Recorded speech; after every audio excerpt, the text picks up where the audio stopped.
በእርግጠኝነት የምነግራችሁ ሌብነት ህዝብ የሚያስመርረው መታወቂያ ላውጣ፣ መንጃ ፍቃድ ላውጣ፣ የሆነ ነገር ላውጣ፣ ለእያንዳንዷ ጉዳይ ሱሙኒ መልቀም ነው።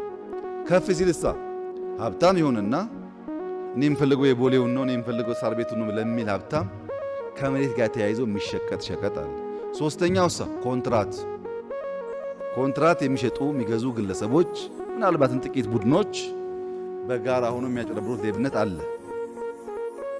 ይሄ የፖለቲካ ልሂቃን፣ የቢዝነስ ልሂቅና የዓለም አቀፍ ልሂቅ ሚናቸውን አውቀን ምሁሩ በሚሸጥበት ልክ ዳሜጁን ቀንሰን ባለሀብቱ በተለይ ከፖለቲካ አመራሩ ተነጥሎ ፖለቲካ አመራሩ ሊብሬትድ ሆኖ ነፃ ሆኖ በባለሀብት ኪስ ውስጥ የማይገባ ሆኖ ካስቀመጥነውና የጀመርነው ሪፎርም ካስቀጠል የሚጠረጥሩ ሰዎች ከሚገምቱት ስፒድ በላይ ኢትዮጵያ ብልጽግና ማረጋገጥ ትችላለች።